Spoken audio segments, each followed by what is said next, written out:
Assalamualaikum warahmatullahi wabarakatuh. Waalaikumsalam warahmatullahi Bismillahirrahmanirrahim. Rabbi shrahli sadri wa yassirli amri wahlul 'uqdatam min lisani yafqahu qawli. Seluruh keluarga Islam yang seiman dan seagama, semoga selalu diberi ridho Allah dan syafaat Rasulullah, dijadikan orang-orang yang ahli kos, dilebihkan dari kodratnya, diberi ilmu laduni, diberi ilmu hijab, mencapai perjalanan umul hisab, surga Allah yang sebenarnya. Al-Fatihah.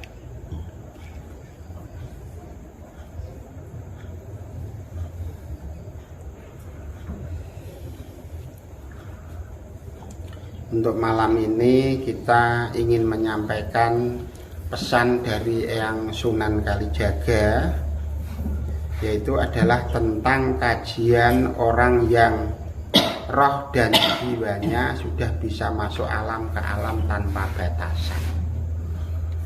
Nah, kajian-kajian yang dibawa oleh Eyang Sunan Kalijaga itu sebenarnya dia mencapai tingkatan-tingkatan yang seperti ini.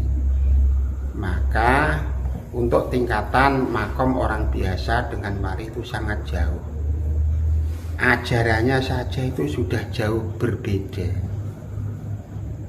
Emang Islam itu mempunyai tataran tingkatan derajat makom yang berbeda-beda, dan yang mulai rendah sampai yang tinggi.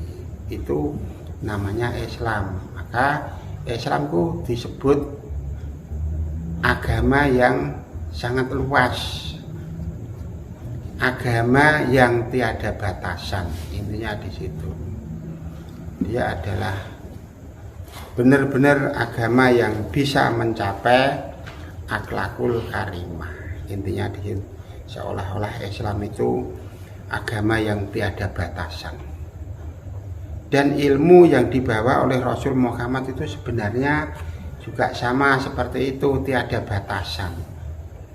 Maka teman-teman kita semua semoga bisa belajar Islam tataran demi tataran, mulai syariat mencapai makrifat yang tiada batasan. Intinya di situ kita harus belajar dan belajar sampai mencapai tingkatan yang dibawa oleh wali-wali Allah. Intinya di situ. Yang pertama itu adalah mikro Al-Quran dan manusia, itu sebagai judul. Sebab apa? Kajian tentang mikro cahaya ini adalah sudah teknologi kelas tinggi. Berarti ini menggambarkan semasa wali-wali Allah itu sudah ada teknologi maupun bahasa yang tingkat tinggi, itu sudah ada sebenarnya. Terus zaman wali-wali luar semasa Eyang Sunan Kalijaga itu sudah bisa mempelajari mikro cahaya Al-Quran dan mikro cahaya manusia. Maka kajiannya sangat beda.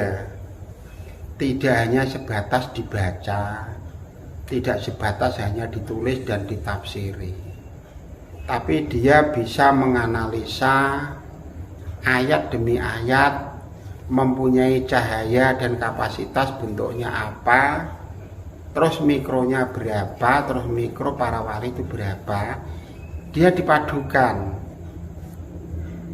Jadi tidak hanya sebatas dibaca, ditafsiri, dipahami, tidak sebatas itu. Itu kan baru tingkatan kajian hijab. Padahal kajian yang mencapai mikro itu adalah kajian bahasa roh. Jadi setelah dibaca, terus ditafsiri, dirasakan di dalam hati, itu baru tingkatan hijab. Masih hidup, hijab yang ada kita sekarang ini masih tingkat hidup. Kalau sudah tingkatan roh, dianalisa, dihayati, dirasakan, dinalar yang sedalam-dalamnya, dihayati pakai perasaan yang sedalam-dalamnya, itu baru masuk tingkatan kijab roh. Kijab roh itu adalah nur, ada nyawa, dan sukmo seterusnya, itu sudah kijab, masuk kijab roh. Itu intinya rangkaiannya. Kijab roh itu adalah nur, sukmo, nyawa, roh, kolbun, ati, rogo. Nah, ini adalah termasuk kijab roh. Nah, wali-wali luwah itu ngajinya itu sudah menggunakan kijab roh, maka dia sangat berbeda tingkatannya. Kalau kijab ada nur, akal, roh, nyawa, kolbun, dan gesang, itu baru tingkatan kijab hati, itu masih orang hidup. Tapi kalau sudah nur, nyawa, dan seterusnya, itu namanya kijab roh. Nah, orang-orang tersebut pada waktu bertapa, berpuasa, dan seterusnya, dia itu menggunakan ibadah-ibadah roh. Maka dia tenang, tidak ada gerakan. Sebab yang sholat itu juga rohnya. Nah, kalau sholat kita kan baru sebatas tenggorokan, masalahnya apa? Kita gerakannya menjadi syariat, terus ucapannya menjadi lafal. Nah, karena kita belum mencapai tingkatan khusyuk, jadi itu baru tingkatan syariat. Kalau sudah mendekati khusyuk, itu masuk kijab. Itu masuknya sudah agak hakikat. Padahal sholat kita dan wali-wali luwah itu masuknya makrifat, menggunakan kijab yang dalam, menggunakan kijab roh, tidak hanya sebatas kijab yang ada. Sebenarnya hidup itu ada kijab itu ada. Wong rangkaiannya juga ada.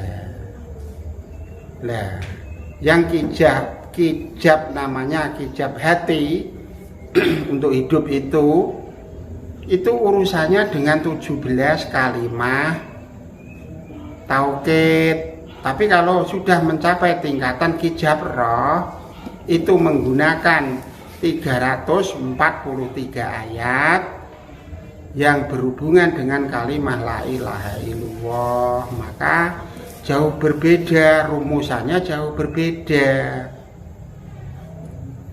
Lah, kita semua mikronya kecil, kapasitasnya kecil. Terus kita seolah-olah menyalahkan orang-orang makrifat. Ya tidak pas. Orang makrifat itu mikronya juga sudah besar. Dia mempunyai kajian yang namanya kajian roh. Beda. Maka kalau tidak tahu dasar dan rumusnya, tidak usah mencela tingkatan satu sama lain. Intinya di situ. Kita biarpun kecil juga sama-sama mencari ridho Allah dan sama-sama mencari syafaat Rasulullah. Nah, tinggal kita kapasitasnya harus mencapai tingkatan Rahman Rahim Allah. Ayat demi ayat satu Al-Quran itu kalau dihayati, diresapi, menggunakan kijab hati, menggunakan kijab roh, semuanya akan nyambung pada roh dan jiwa kita semua. 17 kalimah tauhid yang untuk tahlilan siang malam itu sebenarnya harus ditanam pada roh dan jiwa kita semua. 17 kalimah tauhid itu semuanya mempunyai dasar 7.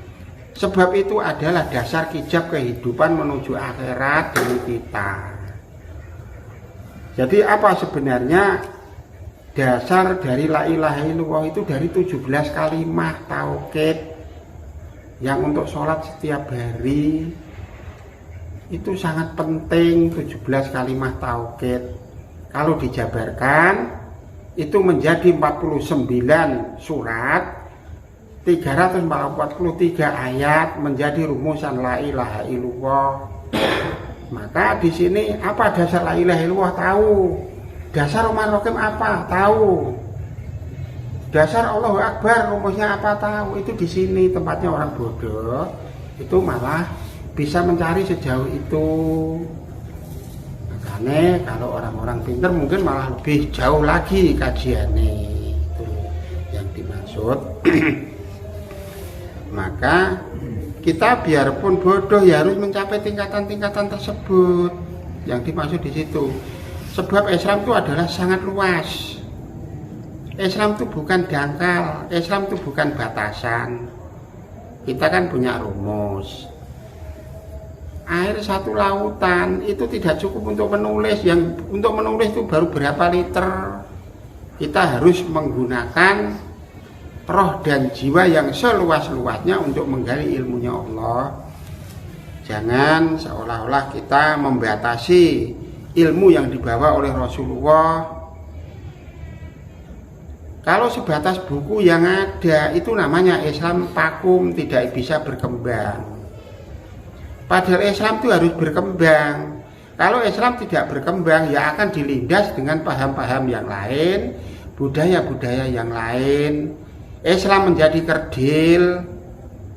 Kita harus menjaga Islam itu supaya besar sesuai dengan yang dikisahkan oleh Rasul Muhammad. Islam itu jangan dibuat kerdil. Kalau sedikit-sedikit bid'ah, sedikit-sedikit salah, Islam menjadi kerdil, Islam menjadi rusak, dilindas paham yang lain, dilindas dengan iman-iman yang lain.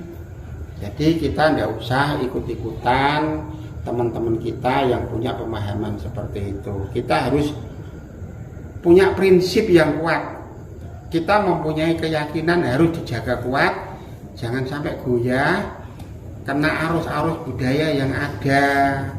Sebab budaya itu belum tentu benar. Maka keyakinan yang apa yang kita tanam pada roh dan jiwa sekarang ini dipertahankan turun-temurun. Jangan sampai goyah, jangan sampai kepleset. Sebab ini kita berdasarkan guru-guru mursyid, mustahil akan salah. Intinya di situ harus dijaga penuh, dipertahankan keyakinan dan iman kita. Intinya jangan sampai membawa keyakinan yang kita bawa ini meletra-meletre. Kuncinya di situ, harus berpegang teguh. Ini saya kira malam ini sedikit pesan, semoga bermanfaat bagi teman-teman kita semua. Wassalamualaikum warahmatullahi wabarakatuh. Waalaikumsalam warahmatullahi wabarakatuh.